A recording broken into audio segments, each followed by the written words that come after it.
नमस्कार, morning bulletin में आपका स्वागत है। मैं हूं आपके साथ चावली। आज इस बुलेटिन में बात होगी 2024 तक बिहार वाले सुन सकेंगे पटना मेट्रो में आपका स्वागत है। सीएम नीतीश ने किया शिलान्यास।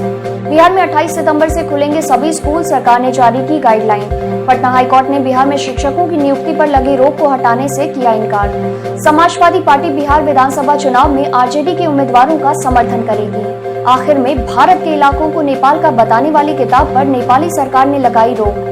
तमाम बड़ी खबरों से पहले एक नजर सुर्खियों पर। तेजस्वी ने कहा, जिन लोगों ने मुख्यमंत्री के डीएनए पर सवाल उठाया वे आज बिहारी प्राइड की बात कर रहे हैं। राबड़ी का आशीर्वाद लेकर हसनपुर के लिए निकले तेज प्रताप यादव। कहा, चुनाव में नीतीश को आईना दिखाएगी जनता। अभी जेल में ही कटेंगे दिडरिया के दिन रात। कोर्ट ने 6 अक्टूबर तक बढ़ाई न्यायिक हिरासत।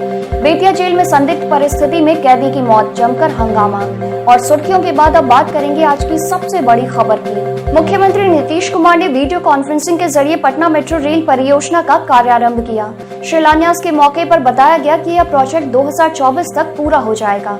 यानी सरकार के दावों की माने तो 4 साल बाद बिहार की राजधानी पटना में मेट्रो चलने लगेगी। वहीं सीएम ने स्वास्थ्य, पथ निर्माण, जल संसाधन, परिवहन, वन एवं पर्यावरण और सहकारिता विभाग की विभिन्न योजनाओं का भी शिलान्यास किया। कोरोना महामारी को लेकर बंद किए गए बिहार के स्कूल फिर से खुलने को तैयार हैं। बिहार सरकार ने 28 सितंबर से स्कूलों को खोलने का फैसला लिया है। सरकार के इस फैसले के तहत सप्ताह में बच्चों को 2 ही दिन स्कूल आना होगा। इस दौरान 50% टीचिंग और नॉन टीचिंग स्टाफ भी स्कूल आएंगे। सरकार का यह आदेश निजी और सरकारी दोनों स्कूलों के लिए लागू किया गया है। इस व्यवस्था के तहत 9वीं से 12वीं क्लास के बच्चे ही विद्यालय में अध्यापन कर सकेंगे। पटना हाईकोर्ट ने राज्य के प्राइमरी स्कूल में बड़े पैमाने पर शिक्षकों की होने वाली बहाली प्रक्रिया पर लगी रोक को हटाने से फिलहाल इनकार कर दिया। जस्टिस अनिल कुमार उपाध्याय ने नीरज कुमार व अन्य की याचिकाओं पर सुनवाई करते हुए राज्य सरकार को अगली सुनवाई में फिर से विस्तृत जानकारी पेश करने का निर्देश दिया। समाजवादी पार्टी ने बिहार चुनाव में राष्ट्रीय जनता दल के उम्मीदवारों को समर्थन देने का ऐलान किया है। समाजवादी पार्टी ने ट्वीट कर यह जानकारी दी है। ट्वीट में कहा गया है कि आगामी बिहार विधानसभा चुनावों में समाजवादी पार्टी किसी भी पार्टी से गठबंधन न करते हुए राष्ट्रीय जनता दल के उम्मीदवारों का समर्थन करेगी। राज्यसभा में रविवार को विपक्ष के सांसद द्वारा उपसभापति हरिवंश नारायण सिंह की माइक तोड़ने की कोशिश की गई और रूल बुक फाड़ दिया।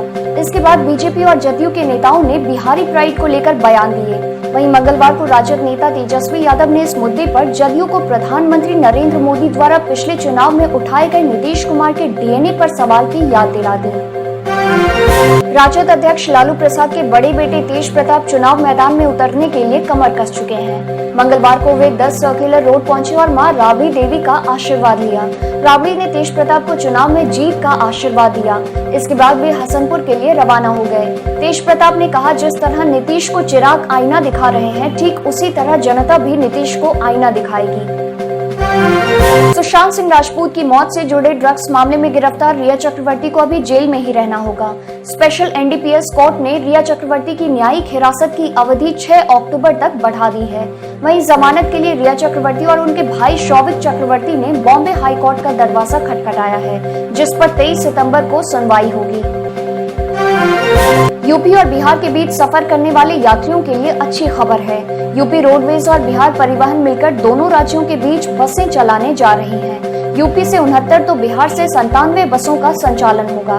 ये बसें यूपी के 25 शहरों से बिहार के विभिन्न जगहों के बीच चलेंगी। भागलपुर में मंगलवार सुबह बेखौफ अपराधियों ने वकील वीरेंद्र मंडल के पिता सूर्य नारायण मंडल की गोली मारकर हत्या कर दी। घटना नाथनगर थाना क्षेत्र के राघोपुर पंचायत के माधोपुर गांव में दिन दहाड़े घटी। ग्रामीणों के मुताबिक वकील वीरेंद्र मंडल हर दिन की तरह मंगलवार सुबह 10 बजे के करीब कचहरी जाने के लिए घर से निकल रहे थे। इसी बीच 6 बदमाशों ने अचानक फायरिंग शुरू कर दी। बेतिया मंडल कारा में संदिग्ध परिस्थिति में मंगलवार को एक कैदी की मौत हो गई। कैदी को जख्मी हालत में मेडिकल कॉलेज हॉस्पिटल में लाया गया था, जहां डॉक्टरों ने उसे मृत घोषित कर दिया। कैदी की पहचान बेतिया के दरगाह मोहल्ले के शमशेर के रूप में की गई। कैदी की मौत के बाद बेतिया जेल में जमकर हंगामा हुआ। मिलते हैं छोटे से ब्रेक के बाद।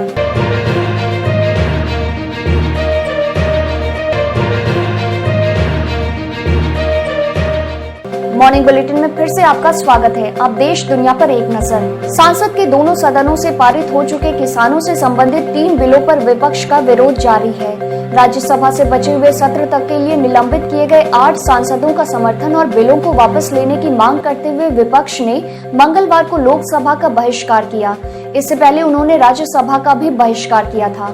वहीं कृषि बिलों पर हो रहे विरोध प्रदर्शनों को लेकर कृषि मंत्री नरेंद्र तोमर ने कहा है कि ये लोग किसान नहीं हैं, बल्कि कांग्रेस से जुड़े हुए हैं। कृषि सुधार बिल पर चर्चा के दौरान बदतमीजी करने के आरोप में राज्यसभा से निलंबित 8 सांसद रात भर गांधी प्रतिमा के सामने धरने पर बैठे रहे। उन्हें सभापति वेंकैया नायडू ने रविवार को सदन में हंगामा करने और उप सभापति हरिवंश के साथ बदसलूकी के लिए सस्पेंड किया था। मंगलवार को हरिवंश ने धरना पर बैठे सांसदों को अपने हाथों से चाय पिलाई। उन्होंने उन सांसदों से बेहद गर्मजोशी से बात की। इधर हरिवंश के इस व्यवहार की तारीफ प्रधानमंत्री नरेंद्र मोदी ने ट्वीट कर की है। साथ ही कहा है कि बिहार की धरती हमेशा से पूरे विश्व को लोकतंत्र का पाठ सिखाती रही है। ड्रग्स चैट मामले में नारकोटिक्स कंट्रोल ब्यूरो की जांच में बड़ा खुलासा हुआ है। सोमवार रात से इस केस में दीपिका पादुकोण और उनकी मैनेजर करिश्मा प्रकाश के बीच हुई बातचीत के हिस्से सामने आ रहे थे। दीपिका करिश्मा के बीच यह बातचीत 28 अक्टूबर 2017 को हुई थी। ये व्हाट्सएप चैट दीपिका की मुश्किलें बढ़ा देने के लिए काफी है। उनके खिलाफ गंभीर धाराओं में मामला दर्ज हो सकता है और गिरफ्तारी भी संभव है। भारत में चीन के जासूसी नेटवर्क की जांच में अब 2 चीनी नागरिकों के बीच हुए लेन देन को खंगाला जा रहा है। पकड़े गए कथित चीनी जासूस क्विंग शी और एक अन्य नागरिक लो पेंग के बीच कई बार रुपयों का लेन देन हुआ है। शी 7 दिनों की पुलिस कस्टडी में है। वह 2013 से पहले भारत आया था। उसने 2013 में जामिया यूनिवर्सिटी में एडमिशन लिया, पढ़ाई पूरी की और एमजेड कंपनी का डायरेक्टर बन गया। नेपाल सरकार ने फिलहाल उस विवादित किताब के वितरण पर रोक लगा दी है, जिसमें भारत के कई इलाकों को भी नेपाल का हिस्सा बताया गया है। नेपाल की एजुकेशन मिनिस्ट्री ने कुछ दिन पहले इस विवादित किताब को लॉन्च किया था और इसे सेकेंडरी स्कूल के स्टूडेंट्स के लिए रेफरेंस बुक बताया गया था। अब नेपाल कैबिनेट का कहना है कि इस किताब में कई तथ्यात्मक गलतियां हैं और कुछ अनुचित कंटेंट भी। बिहार टिक्स के मॉर्निंग बुलेटिन में सिर्फ इतना ही। देखते रहिए बिहार टिक्स। नमस्कार।